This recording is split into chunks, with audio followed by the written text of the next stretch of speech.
السلام علیکم نحمده ونستعينه ونستغفره ونؤمن به ونتوكل عليه ونعوذ بالله من شرور أنفسنا ومن سيئات أعمالنا من يهده الله فلا مضل له ومن يضلله فلا هادي له ونشهد أن لا إله إلا الله وحده لا شريك له ونشهد أن سيدنا ونبينا ومولانا محمدا عبده ورسوله صلى الله تعالى عليه وعلى آله وأصحابه وسلم تسليما كثيرا كثيرا اما بعد. برادران اسلام، اللہ پاک کے احکام انسان کے دل سے متعلق ہیں، اس کی زبان سے متعلق ہیں، اس کے ہاتھ پیر سے متعلق ہیں، اور انسان کے باہر زیادہ تر اس کے مال سے متعلق ہیں. احکام دوسری چیزوں میں بھی ہیں تو ان کا تعلق مال سے زیادہ ہوتا ہے. جان اور مال دونوں سے اللہ پاک کی بندگی کرنی ہوتی ہے، اور جان میں قلب بھی ہے، لسان بھی ہے اور جوارح بھی ہے. دل کا اپنا عمل ہے مستقل. آدمی زبان سے کچھ بولتا نہیں ہے، ظاہر میں کچھ کرتا نہیں ہے، لیکن اس کے پاس عمل ہے، عمل کرتا ہے. بلکہ اس کا جو عمل ہوتا ہے دل کا، وہ سب سے پاورفل ہوتا ہے، سب سے زیادہ طاقتور ہے. جیسے ایمان جو ہے وہ دل کا عمل ہے. ایمان کا محل، ایمان کی جگہ دل ہے. ایمان دل میں ہوتا ہے. زبان سے تو اظہار کیا جاتا ہے اس کا، اور زبان سے اظہار ارکان اسلام میں سے ہے، اسلام کے ارکان میں سے. اور ایمان جو ہے وہ دل میں اس حقیقت کا نام ہے. نیت جو ہوتی ہے اس کا تعلق دل سے ہے. اور اللہ پاک کے احکامات میں سے جو انسان کے اندرون سے متعلق ہے، باطن سے متعلق ہے، ان سب کا تعلق دل سے ہے. جیسے دنیا میں کچھ کام کرنے کے، کچھ نہیں کرنے کے ظاہر میں مقرر ہے، نماز پڑھنا ہے، روزہ رکھنا ہے، زکوٰۃ دینا ہے، حج کرنا ہے، شراب نہیں پینا ہے، جوا نہیں کھیلنا ہے، سود نہیں کھانا ہے، رشوت نہیں لینی ہے، جھوٹ نہیں بولنی ہے، غیبت نہیں کرنی ہے. اس میں جو کرنے والے کام ہیں اندرون میں، وہ پورے دل سے متعلق ہیں. اور جو نہیں کرنے والے کام ہیں پورے اندرون میں، وہ نفس سے متعلق ہیں. نفس نواہی کا تعلق، نواہی نہیں کرنے کے کام، نواہی کا تعلق باطن میں نفس سے ہے، اور اوامر کا تعلق باطن میں قلب سے ہے. یعنی جو نفسانی صفات ہیں وہ نہیں کرنے کی کہلاتے ہیں، اور جو قلبی صفات ہیں وہ کیے جانے کی ہیں، ان کا حکم دیا جاتا ہے. اور یہ حصہ صوفیہ فرماتے ہیں، جو صوفیہ میں بڑے علماء اور مفسر اور محدث گزرے ہیں، وہ فرماتے ہیں کہ یہ شریعت کا بڑا حصہ ہے. یہ شریعت کا حصہ جو انسان کے ظاہر سے متعلق ہے وہ، اور جو انسان کے باطن سے متعلق ہے وہ، ان دونوں میں بڑا پارٹ، بڑا حصہ جو ہے وہ انسان کا قلب سے متعلق ہے.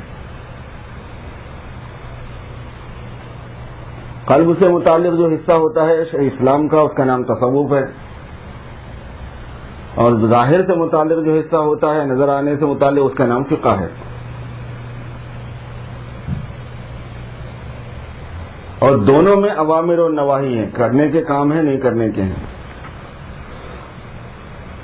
اور اسی پاور کے ہیں. جیسے نماز انتہائی اہم ترین فرض ہے، زکوٰۃ انتہائی اہم ترین فرض ہے، روزہ انتہائی اہم ترین فرض ہے، ایسے ہی اخلاص بھی انتہائی اہم ترین فرض ہے، ایسے ہی تواضع بھی انتہائی اہم ترین فرض ہے، ایسے ہی اللہ کے اور اللہ کے رسول کی محبت کا ہونا اور دوسروں کی محبت کا نہ ہونا انتہائی اہم فرض میں سے، صبر اور شکر انتہائی اہم فرض میں سے، اور جیسے ظاہری لائن میں حرام ہیں، ناجائز امور ہیں، ایک سے ایک گندے ہیں، ایسے باطنی امور میں بھی حرام ہے اور ناجائز ہیں، ایک سے ایک گندے ہیں.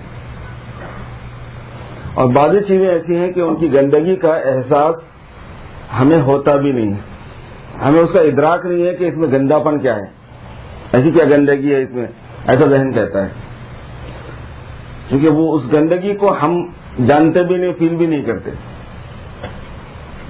اور شریعت کی نظر میں وہ اتنی زیادہ بری ہوتی ہے، اتنی زیادہ بری ہوتی ہے کہ ایک مرحلے میں اس کو برداشت بھی نہیں کیا جاتا.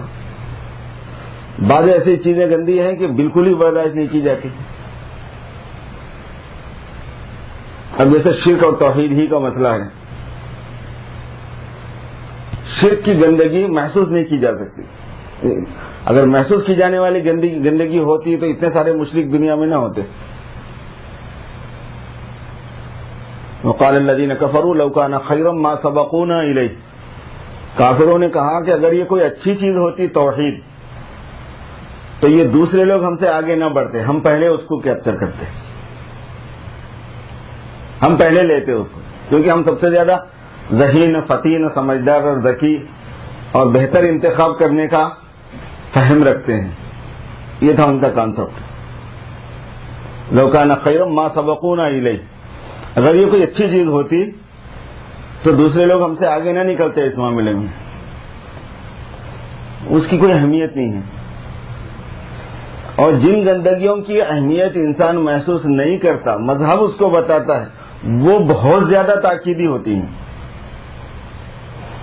کیونکہ وہ آدمی کی عقل سے باہر ہیں، فہم سے باہر تھی، اس لیے شریعت نے اس کو بتایا، اللہ نے بتایا، مذہب نے بتایا.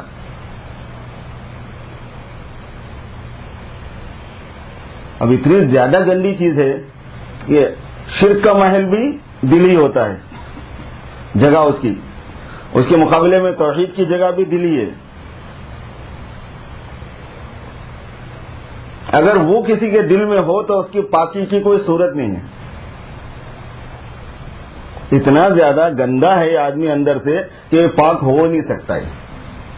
اسی حالت میں اگر انتقال ہو گیا تو اللہ تعالیٰ کی طرف سے بھی یہ ڈیسائیڈڈ ہے کہ نہیں، اب اس کو ہم پاک کرنے کے لیے جہنم میں نہیں ڈالیں گے، بلکہ جہنم میں ڈالنے کے لیے جہنم میں ڈالیں گے. ایمان والے کو جہنم میں پاک کرنے کے لیے بھیجا جائے گا اگر اس کے بارے میں اللہ تبارک و تعالیٰ کا حکم ہوگا، مصلحت ہوگی.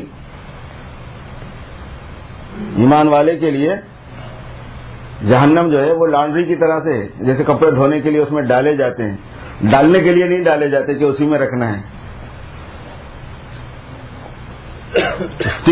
اسٹیم بات ہے وہاں کا، وہ کہ میل کچیل پورا جو ہے نا وہ پھل کے نکل جائے، گل کے نکل جائے، جل کے نکل جائے، دھل جائے، پاک صاف ہو جائے ایمان والا. میں باہر یہاں کے ویسے کوئی انجوائبل بات تھوڑی ہو، مگر ایمان والے کو نکالنے کے لیے ڈالا جائے گا، لیکن شرک والے کو رکھنے کے لیے ڈالا جائے گا کہ اسی کے لیے ہے. یہ جہنم جنت کے قابل نہیں ہو سکتا ہے. اب بتائیے کتنی زیادہ گندگی ہے، کتنی گندگی ہوگی. دنیا میں شرک سے زیادہ گندگی کوئی نہیں ہے، پوری دنیا میں نہیں ہے، پوری کائنات میں نہیں ہے. اس سے زیادہ گندگی کا تصور نہ کسی جانور میں سمجھ سکتے ہیں، نہ جانور کی غلاظت میں سمجھ سکتے ہیں آپ. اتنی گندگی ہے. اور چونکہ اسلام پاکی کا حکم دیتا ہے، سب سے زیادہ پاکی اسلام میں ہے. مسلمانوں نے پاکی اور صفائی کو بھلا دیا، اس وجہ سے لوگوں کے نزدیک نہیں سمجھے جاتے کہ یہ پاک صاف رہنے والے لوگ ہیں. لیکن پاکی جس کو کہتے ہیں وہ تو ہے ہی اسلام میں، وہ تو ہے ہی اسلام میں. صاف ہونا الگ ہے، پاک ہونا الگ ہے. صفائی بھی اسلام نے سکھائی، دوسروں نے بھی قبول کی. اب دوسرے آگے نکل گئے، ہم پیچھے ہو گئے. لیکن پاکی جو ہے وہ ابھی تک بھی اسلام میں ہی ہے.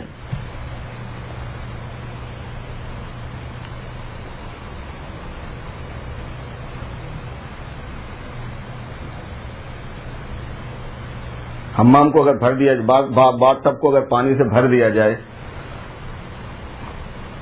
اور آدمی کے جسم پہ غلاظت ہو، غلاظت کر کے نہیں دھوئی وہ ہے، یا دوسری جگہ کی غلاظت لگی ہوئی وہ ہے، یا پیشاب لگا ہوا ہے وہ ہے، آدمی اس میں اتر گیا، اس ٹب میں اتر گیا، اس کے بعد اس سے پھر وہ باہر آیا، تو دیکھنے کے اعتبار سے تو صاف نظر آئے گا، ایسے پاک نہیں ہوتا ہے. اس لیے ہمارے پاس پاکی الگ ہے اور صفائی الگ ہے. اس لیے وضو کا حکم آپ کو کسی اور جگہ نہیں ملے گا، کیونکہ اس کے تعلق صفائی سے نہیں ہے، پاکی سے ہے. وضو کا حکم آپ کو کسی بھی مذہب میں نہیں ملے گا، کیونکہ اس کا تعلق پاکی سے ہے. جہاں سے آپ پیشاب کر رہے ہیں وہیں نہیں دھوتے، آپ کو اپنا منہ دھونا ہوتا ہے، کیونکہ یہ اسلام بتاتا ہے کہ اس ناپاکی کا اثر جو پیشاب وغیرہ کے ذریعے سے جسم پر اثر انداز ہوئی ہے وہ پورے جسم میں ہے، آپ کے ہاتھوں میں بھی ہے، پیروں میں بھی ہے، چہرے پہ بھی ہے، سر میں بھی ہے. اور دفعاً للحرج وضو ہے، ورنہ غسل کا حکم تھا. حرج نہیں ہونا انسان کو کہ ہر وقت غسل اس کے ذمے لگا دیں گے تو حرج ہو جائے گا. وضو کی مصلحتوں میں یہ لکھا ہے کہ اصل غسل کا بدل ہے وہ. کیا ہے، ہاتھ کو تو ہم نے ابھی تھوڑی دیر پہلے غسل کیا تھا، یہ دیکھتا ہے آدمی، اس میں اگر میں نے پیشاب کر دیا یا وضو میں نے اپنا ٹوٹ گیا کسی وجہ سے، تو ہاتھ میں کیسے گندے کیا گیا. اس کا تعلق جو ہے نا یہ پاکی سے ہے. تو ہمیں جو پاکی سکھائی گئی میرے بزرگوں وہ اتنی عجیب ہے کہ سب سے پہلے دل کی پاکی کا حکم ہے، دل پاک ہونا. اور دل پاک ہوتا ہے شرک کے نکلنے سے، اور جتنا زیادہ شرک کے ریلیٹیوز نکلیں گے، کیونکہ اس کے اپنے افراد خاندان بہت ہیں، بڑی فیملی ہے، وہ بڑا کنبا ہے. شرک کا کنبا بہت بڑا ہے، کفر کا اور شرک کا کنبا. یہ تکبر اسی کے رشتہ داروں میں سے، تذلیل نفس اسی کے رشتہ داروں میں سے، بے صبری اسی میں سے، بے شکری اسی میں سے، حب دنیا اسی میں سے، حب جاہ اسی میں سے، حب مال اسی میں سے، بزدلی اسی میں سے، بخالت اسی میں سے. یہ سب شرک کے رشتہ دار ہیں. یہ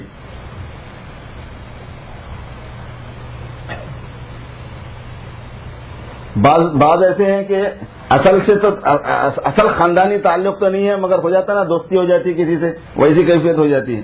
اور بعض یہ ہے کہ نہیں، اس کی روٹ ہی وہ ہے. تو جتنا زیادہ ان تمام سے آدمی کا دل پاک ہوگا اتنا زیادہ طہارت حقیقی اس کو حاصل ہوں گی. اس لیے پاکی شروع ہوتی ہے ہمارے ہاں دل سے. پھر وہ پاکی جب معتبر ہے جب وہ ظاہر سے ظاہر ہونے لگے، باہر سے ٹپکنے لگ جائے. اسی وجہ سے جب حکم اپلائی ہوگا توحید آ جانے کے بعد اندر سے، تو سب سے پہلے دیکھا جائے گا باہر کو کہ توحید کا اثر اس کے باہر میں کیا ہے. توحید کا اثر اس کے باہر میں کیا ہے، پاکی کا اثر اس کے باہر میں کیا ہے. اب طہور و شطر الایمان جو کہا گیا کہ وہ آدھا ایمان ہے، بھائی پاکی آدھا ایمان کس بنیاد پر ہے؟ سارا مسئلہ ہمارے پاس پاکی کا ہے. یوں غور کر کے دیکھا جائے تو وہ کل الایمان ہے. آدھا اس لیے کہتے ہیں کہ جو نہیں کرنے کے کام ہے وہ بھی تو پاکی سے وہ ہے، اسلام کے احکام سے متعلق ہے نا، اس لیے شطر میں اس کو داخل کیا. ورنہ کرنے کے اعتبار سے دیکھا جائے تو ہماری پاکی شروع ہوتی ہے دل سے، طہارت قلب. اور طہارت قلب میں کمال مل جائے، یہ ایمان کا کمال ہے. دل کی پاکی کے اندر کمال ہو جائے. جس دل میں حق تعالی شانہ کی عظمت و بڑائی آ جائے اور پھر اس کے ساتھ محبت آ جائے، عظمت آ جائے، محبت آ جائے، اور یہ دونوں ملا کر جذبہ اطاعت آ جائے، وہ پاک صاف شمار ہوتا ہے بہت. اس کا اثر آدمی کے ظاہر سے فوراً نمایاں ہوتا ہے. نماز کا وقت شروع ہونے میں 5 منٹ باقی ہیں، اس سے پہلے اس نے کلمہ پڑھا ہے. شریعت کہے گی کہ 5 منٹ میں یہ اثر سامنے آنا ضروری ہے. اس لیے جو لوگ کہتے ہیں کہ اندر دل پاک رہا تو بس ہے، نظر صاف رہنا چاہیے، نظر پاک رہنا چاہیے، باہر چلتا ہے نہیں چلتا ہے، غلط فہمی ہو گئی.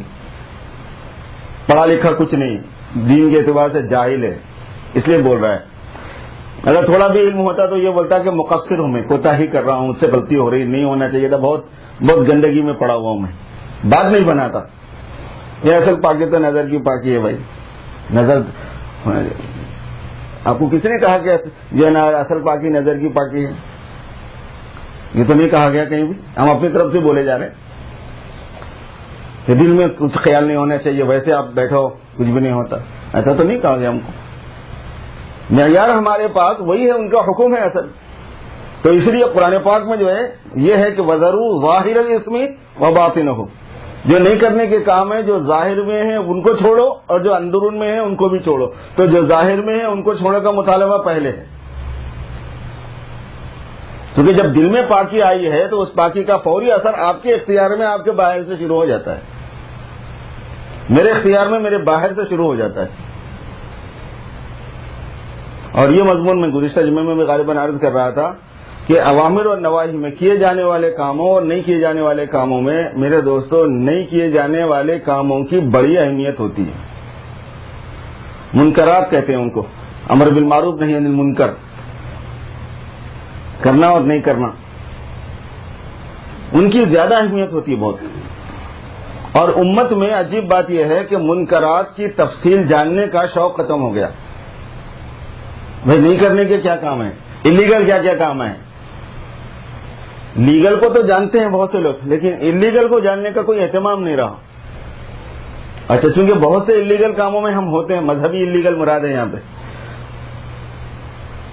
بہت سے انلیگل کاموں میں ہم ہوتے ہیں تو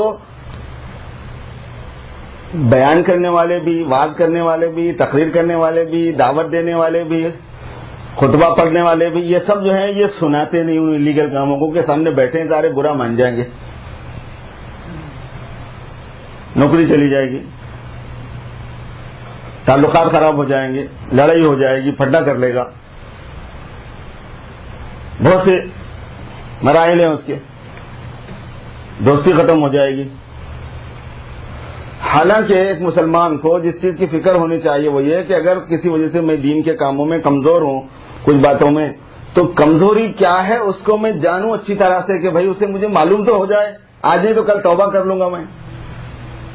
جب حضور پاک صلی اللہ علیہ وسلم نے معراج سے واپسی پر صحابہ میں اس بات کا ذکر فرمایا, صحابیات بھی سن رہی تھی, خواتین بھی, کہ مجھے جہنم میں عورتیں زیادہ دکھائی گئیں. یعنی جب میں نے جہنم کا معائنہ کیا تو اس میں عورتوں کی تعداد زیادہ تھی.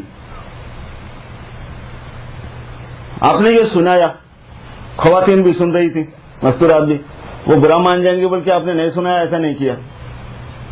مگر اس کے بعد کی بات عجیب ہے, وہ یہ کہ صحابیات نے پوچھا کہ بیما یا رسول اللہ, کیوں, یہ بتا دیجئے تاکہ اس چیز سے ہم اپنے آپ کو بچا سکیں. جو نہیں کرنے کا کام ہے اس میں مبتلا ہونے کی وجہ سے, جیب شرم کی وجہ سے, رعایت کی وجہ سے نہیں, ہمیں معلوم تو ہو جائے کہ بھائی کیا ہے. امت میں یہ ذہن آنا ضروری ہے, یعنی یہ قابلیت آنا ضروری ہے کہ بات کو صحیح تفصیل سے سننے کے لیے آمادہ ہونا.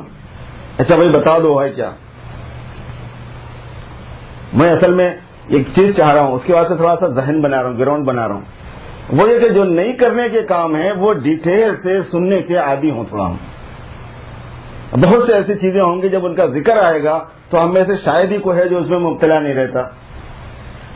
اب کیسا سنا ہے, خطیب صاحب کیسا سنا ہے, مقرر کیسا سنا ہے, سننے کا ذہن ہوگا تو پھر اس سے ہوتا یہ ہے کہ ایک تو اس کی قباحت دل میں آتی ہے, جو کہ گناہ کی واقعتاً ایمان کی بات ہے کہ ایمان والے کے لیے گناہ کا برا تاثر, گناہ کا برا ہونا دل میں پہلے بیٹھا ہوا ہو. کیونکہ اگر وہ دل میں نہیں ہے, اگر وہ دل میں نہیں ہے تو وہ برائی جہاں جہاں ہو رہی ہے سب میں یہ صاحب شریک شمار کیے جاتے ہیں, کنسیڈر کیے جاتے ہیں. کتنی بری بات ہے. پھر توبہ کیسے کی جائے گی, بچا کیسے جائے گا اس سے. اس لیے جہاں جیسے امر بالمعروف, بھلائی کا حکم کرنا, لوگوں کو خیر کی دعوت دینا, یہ ایک ایسی چیز ہے کہ یہ سب کر سکتے ہیں, سب کو کرنے کا حق ہے. لیکن منکرات کا ذکر کرنا یہ علماء کی ذمہ داری میں سے ہے. اگر یہ نہیں کریں گے ان کی پکڑ ہے, ان کو دبے مارے. تمہارا کام تھا امت کو بتانا, انسانوں کو بتانا, تم نے کیوں نہیں بتایا, کیوں ڈرے تم. حکمت سے بتاتے, شفقت سے بتاتے, محبت سے بتاتے, تفصیل سے بتاتے, نرمی سے بتاتے, چڑچڑاپن نہ دکھاتے, نفرت نہ دکھاتے. تحقیر نہ کرتے اس کی، لیکن بتاتے تو صحیح، یہ ذمہ داری ہے۔ اور پچھلی قوموں پر جو لعنت ہوئی ہے،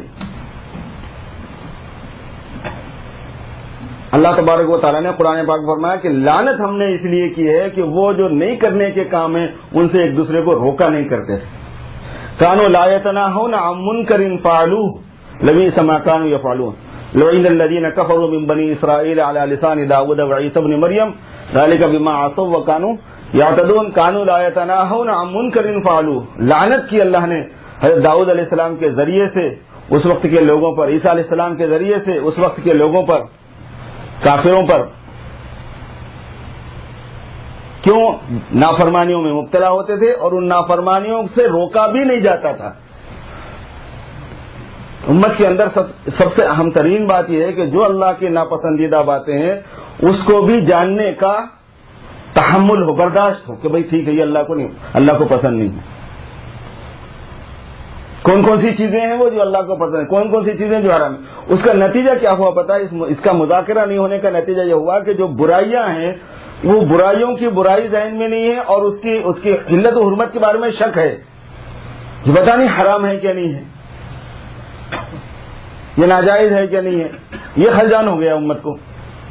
بہت سے کام ہیں، اگر تفصیل سامنے آئے گی تو آپ کو اندازہ ہوگا کہ کتنے ایسے کام ہیں جس میں ہم صبح سے شام تک مبتلا ہیں، اور اس وجہ سے نہیں ہے کہ ہم چاہ کے کر رہے ہیں، بلکہ اس وجہ سے کہ ہم اس کو دین کے خلاف نہیں سمجھ رہے، کیونکہ اس کے دین کے خلاف ہونے کا کوئی مضمون تفصیل سے بار بار وضاحت کے ساتھ ہمارے سامنے نہیں آیا۔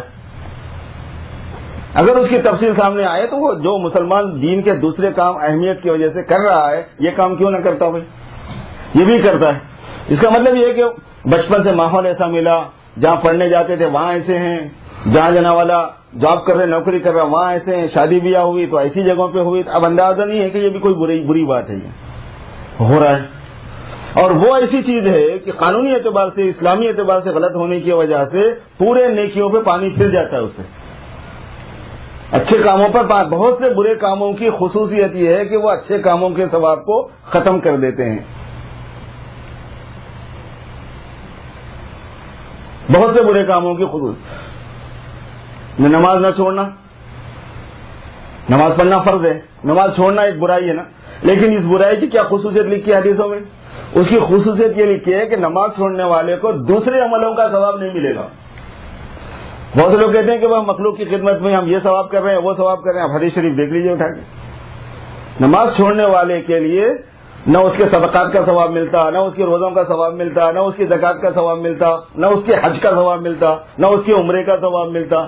نماز چھوڑنے والے کے لیے حج عمرے سب جائے پانی میں چلا جاتا ہے، سمندر پہ سے جانا، سمندر میں چھوڑ دے کے آ جانا۔ حدیث شریف کا مفہوم ہے۔ کئی کام ہیں ایسے اسلام میں، کیونکہ وہ تو فروف ہے، آپ مسلمان ہیں یہ روز بروز دکھانے کا ایک ثبوت ہے، وہ روزانہ کا اسٹامپ ہے۔